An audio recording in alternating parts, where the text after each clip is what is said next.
নাহমাদুহু ওয়া নুসাল্লি আলা রাসূলিহিল কারীম আম্মা বা'দ।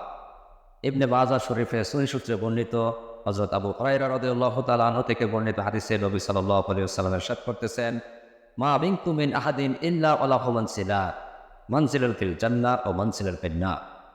ফাইন মাতা ফাদাখালান নার ওয়ারিসা আহলুল জান্নাতি মানসিলাহু। অর্থাৎ নবী সাল্লাল্লাহু আলাইহি ওয়াসাল্লাম ইরশাদ করতেছেন, তোমাদের প্রত্যেকের জন্য দুটি আবাসস্থল রয়েছে, একটি জান্নাতে, অপরটি জাহান্নামে। অতঃপর যখন কেউ মারা যায় এবং সে জাহান্নামে প্রবেশ করে, তখন ওই জাহান্নামী ব্যক্তির নামে বরাদ্দ জান্নাতের আবাসস্থলটির মালিক হবে একজন জান্নাতি মুমিন।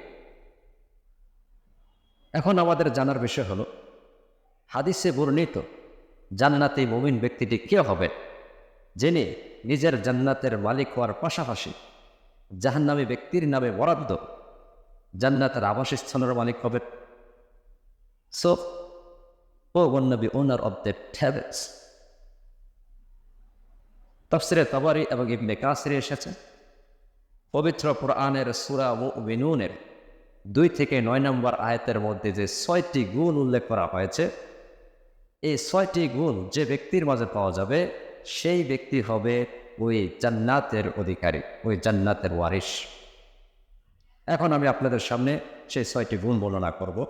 তার মধ্যে 1 নম্বর গুণ, সূরা মুমিনুনের 2 নম্বর আয়াত, আল্লাহ সুবহানাহু ওয়া তাআলা ইরশাদ করতেছেন, আল্লাযীনা হুম ফি সালাতিহিম খাশিউন। That means those who always humble in their prayers.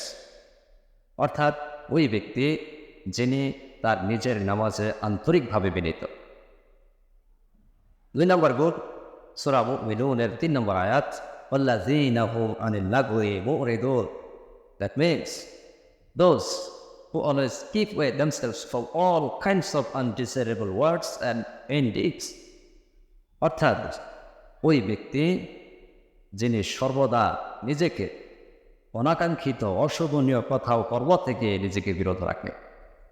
3 নম্বর গুণ, সূরা মুমিনুনের 4 নম্বর আয়াত, আল্লাহ সুবহানাহু ওয়া তাআলা ইরশাদ করতেছেন, ওয়াল্লাযীনা হুম লিস-যাকাতি ফাইলুন। That means those who always active in the deeds of charity. অর্থাৎ যারা নিজেদের যাকাত সঠিকভাবে এবং সময় মতো আদায় করে। 4 নম্বর গুণ, সূরা মুমিনুনের 5 নম্বর আয়াত, আল্লাহ সুবহানাহু ওয়া তাআলা বলেন, ওয়াল্লাযীনা হুম লিফুরুজিহিম হাফিজুন। That means who always abstain themselves from all types of unallowed sexual things.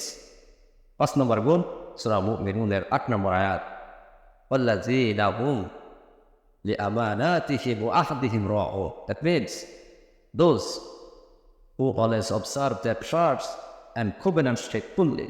অর্থাৎ যারা নিজেদের আমানত এবং প্রতিশ্রুতিকে রক্ষা করে।